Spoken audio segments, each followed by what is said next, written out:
Welcome to Part 6 of Auditing Standard number 5. This section is identifying significant accounts and disclosures. And because AS5 has over 100 pages of heavy reading, I want to make it easy to understand, so I'm providing the Cliff Notes version to it. This training gives context to SOX 404 requirements. It's meant to be an easy to understand breakdown of dense words, and because the literature, there's so many parts to the literature, I have broken it down to smaller parts, part 1, part 2, and you can see here, based on your focus or the areas you're interested in, you can then listen to selected parts. And it's meant for people who need a refresher, or if it's your first time exposure to SOX 404, you can then get an overview.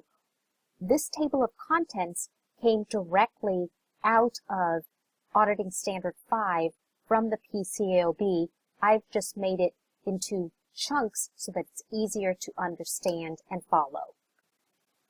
This section is on identifying significant accounts and disclosures and their relevant assertions. So in order to identify significant accounts and disclosures and their assertions, this paragraph 28 basically talks about the 5 financial statement assertions. That's existence or occurrence, completeness, valuation or allocation, rights and obligations, and presentations and disclosures. Existence and occurrence is mostly about the assets. Do the assets exist? Did a transaction occur, particularly for revenue, for example? Completeness usually applies to liabilities, and that's because most companies, the incentive is not to hide your assets, the incentive is to hide your liabilities. So generally, completeness more closely is relevant to liabilities. Valuations or allocations. Valuation is if you have a building, if you have intellectual property, or if you have some type of asset, what are the judgments involved to see whether the building is worth $1 million or is it worth $2 million? And depending on the current financial circumstances, the current economic circumstances, that valuation can change. Think of the real estate industry, where valuations are very common because the same building exists the year before, could be $1 million, and the next year, if it's a hot market, it could double in value. And if it's not a hot market, like we experienced in the recession, well, that valuation can come down by half. The building hasn't changed any, but it's the valuation. And then the allocation is where on the financial statements do these amounts apply to. Rights and obligations. So rights usually relate to assets and obligations usually relate to liabilities. So certain times you may have rights, let's say land rights, intellectual property rights, or there may be obligations, even though, let's say in the biotech industry, you may have certain obligations to pay the outsourced clinical trials people a certain amount regardless of the outcome. Or you may enter into certain commitments that regardless of the outcome, here is what you have to pay. These are relevant assertions that may have to then be disclosed or put on the financial statements, which is the last assertion on presentation and disclosure. Presentation and disclosure is how do we present it on the financial statements or in the footnotes to the financial statements. A great example is usually in technology companies, software companies. You can see on the revenue, are they looking at net revenue or gross revenue?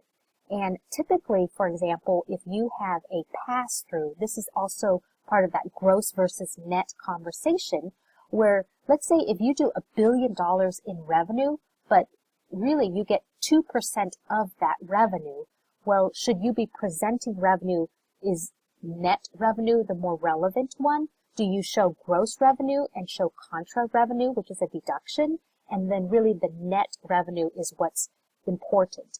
And these are very critical types of judgments that we make, because that's how often companies are evaluated, or their valuations are based on how fast revenue is growing, well, revenue could grow extremely fast, but if you have a contra revenue that equals it or exceeds it, guess what? Really, you don't have any revenue. That's why the assertions, when you think about significant accounts and their assertions, it helps you frame it and have context. So this is the note to paragraph 28 just talks about the auditor has to use their judgment in terms of the types of tests, types of controls that they select depending on the significant accounts and the probabilities of what are the incentives. I'm more likely to boost assets. I'm more likely to reduce liabilities. I'm more likely to not disclose certain commitments. And so we have to think about the tests or the controls that are relevant for those assertions. And in order to identify the significant accounts, paragraph 29 talks about here are the factors, the risk factors. So size and composition of the account, meaning if you have an extremely large balance, that could be material, and the composition, meaning sometimes, for example, you could have a large cash balance, but if the cash balance is mostly restricted for some reason, well, you have to figure out what are the relevant, what's the incentive to do something about that. We also then, in part of thinking about significant accounts, what are the likelihood? How are those accounts susceptible to errors or frauds? What's the volume of activity, complexity, and homogeneity of transactions process? Let me interpret that for you. Volume of activity. Think of a business to commerce, a B2C company where there are millions of transactions, where you're using PayPals, a retail company, or an example of, let's say, an Airbnb, where it's a business doing business with lots of consumers, so lots of credit card transactions. The volume could be in millions and millions of transactions. The complexity of the transactions may not be that complex. You swipe a card or you put in a card, here's the charge. So that's not very complex. The homogeneity, most transactions are the same, and so this is related at the transaction level. So that's one extreme.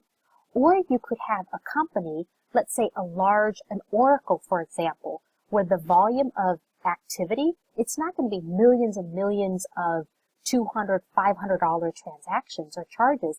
It's going to be $1,000, $2,000, $3,000 million deals. That's the volume. So the volume is a lot less, but the dollar amount is a lot bigger, and there may be homogeneity is how common or how similar are the transactions. So an Oracle, even though it's selling software, maybe one of their transactions is to sell their Oracle, the ERP. Maybe another transaction is to sell their SaaS solution. So there's some carve-outs, some VSOEs, some other things that are not homogeneous. So that's what this particular bullet point is talking about, and you have to consider that in selecting those accounts. The nature of the account or the disclosure is another one that's sort of self-evident, like cash account versus a prepaid account. The accounting and reporting complexities. So, for example, if you have debt or if you have equity type of transactions, that has high complexity, high reporting, because there are judgments involved in debt. Do you classify it as mezzanine debt? Is it just debt? Is it between? Which parts of it is debt versus equity? And what are the assumptions used to value it? If you have warrants and discounts on it, what are the assumptions to come up to that valuation? And then how much of it do we disclose in the disclosures about this particular transaction? You also then have exposure to losses. Think of your money market account where it's pretty quote unquote safe in that the cash is there, it's not earning a lot of money, but you're not going to lose it, versus if you have a portfolio of international stocks or tech stocks that may be very volatile. So what's the potential exposure if the market goes down? What's your loss on that?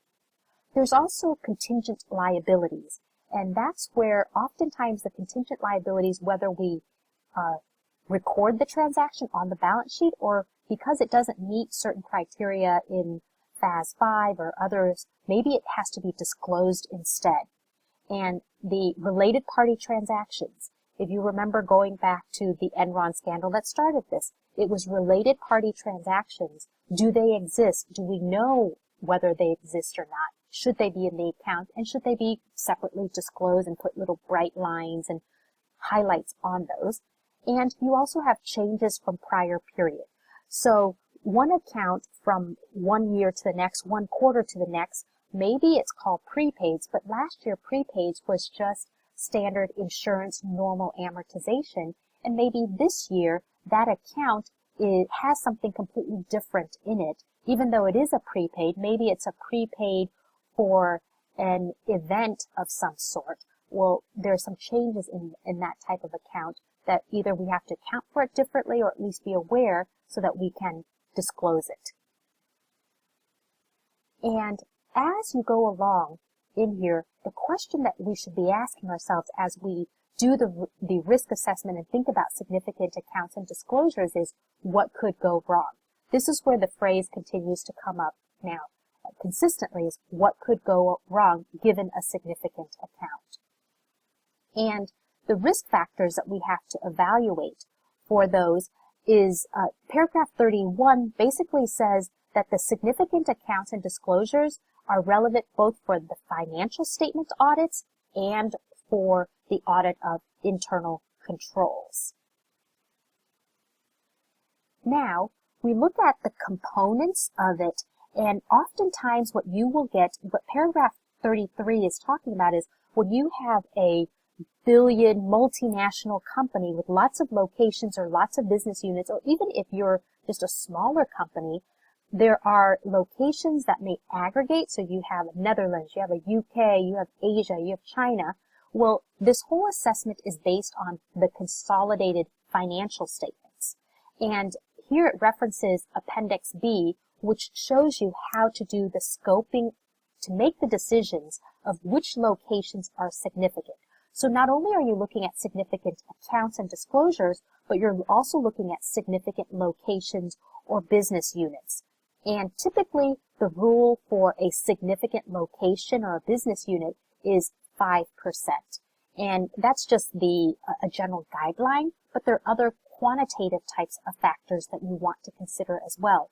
But overall, when we're doing an audit, a SOX audit, think consolidated financial statements, not if you had 10 companies, when you start to consolidate them, you don't have to individually test each one of them, because maybe 9 of those companies in this big organization or entity don't really matter. Maybe they're just sitting there for legal protection purposes or tax purposes, but have no activities. So consider it on a consolidated basis.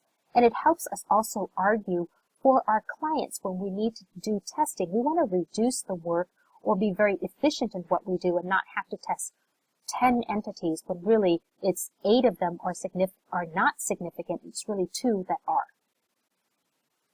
So that is the summary on significant accounts, disclosures, and relevant assertions.